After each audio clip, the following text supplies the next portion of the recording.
लड़कियां हमारी ही खुद बहन थी, और हमारी ही नहीं आपकी भी बहनें थे। वो बहनें ही नहीं, वो प्रस्तुत करती है ह्यूमैनिटी। जानवर मरता है, नरेंद्र मोदी जी इतने लंबे लंबे स्पीच जो देते हैं, इतने लंबे लंबे ट्वीट्स जो देते हैं, अगर उसका आधा भी बोलते होते ना ये मणिपुर के बारे में, तो फिर हम आज यहाँ तक नहीं पहुँचते। मणिपुर में हालात कितने सही हैं, मैंने दर्शकों से जानना भी चाहा, और दर्शक हमारे साथ मौजूद है। सरकार कह रही है कि भले ही मणिपुर जला है, लेकिन अब मणिपुर के जो हालात हैं वह अब नियंत्रण में आ चुके हैं। कितनी सच्चाई लगती है इस बात में आपको? इसमें एक भी सच्चाई नहीं है।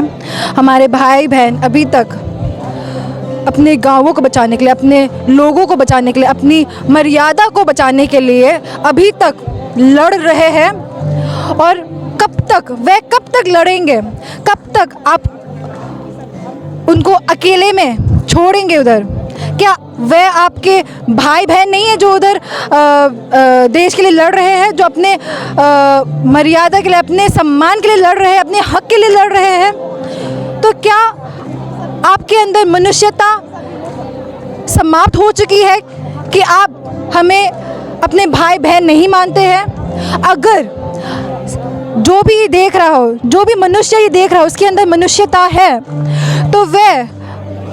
तो उनसे बस एक ही विनती है कि हमारे साथ एकजुट होकर, हमारे साथ जो अन्याय, जो हिंसा जो हो रही है उसके खिलाफ आवाज़ उठाएं।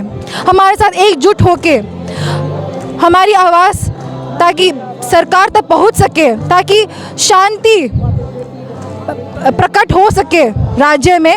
यही हमारी आशा, यही हमारी विनती है। क्या वहाँ के मुख्यमंत्री बीरेंद्र सिंह एक बार भी आप लोगों के पास आए या दौरा किया, पूछा आपके हालातों को या नहीं? बिल्कुल भी नहीं। हमारे मणिपुर के जो मुख्यमंत्री है वह मेइतेई के मुख्यमंत्री है। अगर वह हमारी सुरक्षा करने में दिलचस्पी लेते तो हमारे साथ इतनी अन्याय नहीं हो रही होती।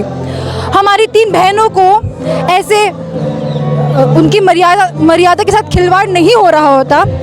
हमारे भाई डेविड के साथ इतनी गंदी दुर्घटना नहीं हो रही होती। और कई हमारे जो भाई बहनों ने अपने लोगों के लिए, अपने हक के लिए अपनी ज़िंदगी जो दांव पे दे दिए हैं, वो लोग अभी तक जिंदा होते हैं।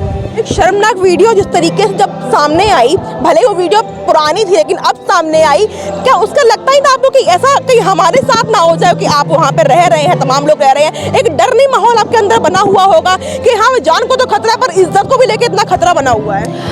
देखो, एक महिला हूँ मैं।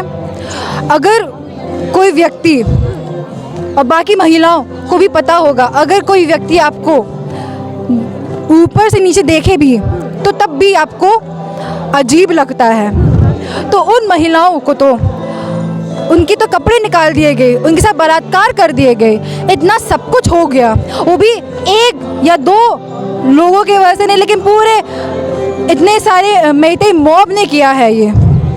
तो वो देखकर हमारे अंदर जो नाराज़गी, जो इमोशंस जो आ रहे हैं, वो उसको शब्दों में हम प्रस्तुत नहीं कर पा रहे हैं। और वो 3 लड़कियां हमारी ही खुद बहन थी, और हमारी ही नहीं आपकी भी बहनें थे। वो बहनें ही नहीं, वो प्रस्तुत करती है ह्यूमैनिटी। वो 3 लड़कियों को घुमाया गया, परेड किया गया हो, लेकिन ह्यूमैनिटी वाज परेडेड। महिला एवं बाल विकास मंत्री स्मृति ईरानी जो आपकी हिंसा हुई है उसका जो जिम्मेदार है वह राहुल गांधी को ठहराती हैं कि वो ना हो जाते, ना वहाँ पे इतनी हिंसा भड़कती। मैं सिर्फ मंत्रियों के लिए ही नहीं बोलना चाहती हूँ, मैं सबके आगे हाथ जोड़ के विनती करना चाहती हूँ कि पहली बात हमारी बस एक ही मांग है, वो है only solution is total separation. तो हम बस एक ही सोल्यूशन बाकी है, वो है सेपरेशन। क्योंकि सेपरेशन के बिना हमारे वह उधर जाति के लोग अभी तक अपने ज़िंदगियों के साथ, उनकी ज़िंदगी दाव पर है। और तो और मैं बस यही कहना चाहती हूँ कि पूरे देश के लोगों से, जो भी ये देख रहा हो, जिनको भी ये दुर्घटना के बारे में जानकारी हो, वो ये सब हमारे साथ एकजुट होकर अपनी आवाज़ उठाएं ताकि हमारी आवाज़ सरकार तक पहुंच सके और एक शांतिक्रमक कदम उठा दिया जाए जिससे हमें अपना हक वापस मिले। महीना होने वाला है लेकिन मणिपुर चल रहा है, लेकिन सरकार अब दावा कर रही है कि मणिपुर की हालात पहले से सुधर चुकी है। कितनी हकीकत है, खुद मणिपुर के लोग मेरे साथ मौजूद हैं, कितनी हकीकत है इस बात में जो मैंने आपसे कहा कि मणिपुर की स्थिति अब नियंत्रण में हो गई है। सुलझ रहा था जो मणिपुर, अब वो बिल्कुल सुलझ नहीं रहा है। हाँ जी, अब तक सरकार ने हमें नज़रअंदाज किया है, हमारा जो आवाज़ है उन तक नहीं पहुंच पाए। हमें पता है कि उनको सब कुछ पता होगा जो भी मणिपुर में हो रहा है, क्योंकि सेंट्रल में भी और स्टेट में भी दोनों बीजेपी का राज्य चल रहा है, पर उन्होंने कुछ ना करने की चॉइस किया, उस चॉइस को चुना, ये डिसीजन लिया। और जब ये वीडियो लीक हुआ, इस वीडियो जो लीक हुआ, इस वीडियो ने उनको मजबूर किया है, तभी उन्होंने बोला है अगर ये वीडियो लीक ना होता तो फिर जो प्रधानमंत्री जी ने इस इशू को एड्रेस किया है 30 सेकंड के लिए, वो भी आज तक अपनी कुर्सी पे चुप बैठे होते। एक 30 सेकंड का महज इस वीडियो पर बोल देना, क्या आपको लगता है कि ये उतना काफ़ी है आप लोगों के लिए, कि या ये बोलते कि इस वीडियो पर अब ये संज्ञान लिया जाए, ये करा जाए, इसके जो हल है वह ये निकलेगा, या ये होना चाहिए था?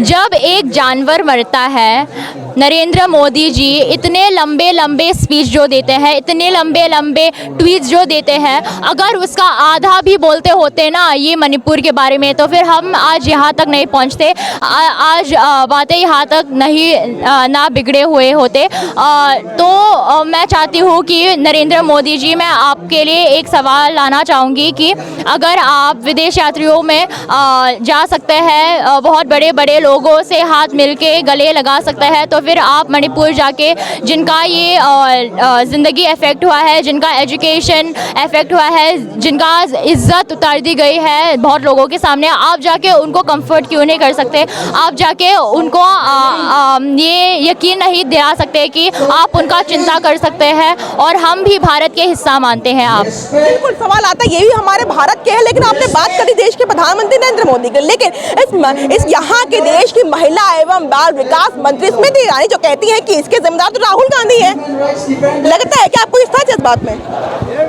मुझे इस बात की मंजूर नहीं है। जब प्रधानमंत्री जी ने हमारा कोई बात नहीं सुना, जब हमें पता नहीं कि उनको ये एथनिक वायलेंस का गहराई पता नहीं है सच में, या सिर्फ वो नाटक कर रहे हैं ये होने के लिए, चुप बैठने के लिए, हमें नहीं पता। पर हमें तो ये पता है कि जब राहुल गांधी मणिपुर गया तभी लोग इस मामले को नोटिस करने लगे और लोगों तक पहुंचा ये जो एथनिक वायलेंस है।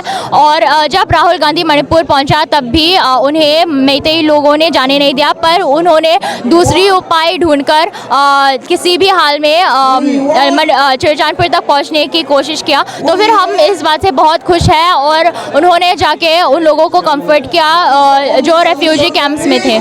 हम इस बात, मणिपुर के हालात क्या है यह तो इनसे बेहतर कोई जान नहीं सकता है, लेकिन बात सरकार का आती है कि स्थिति जो है नियंत्रण में आ गई है, तो सरकार के लिए संदेश क्या है इस पर?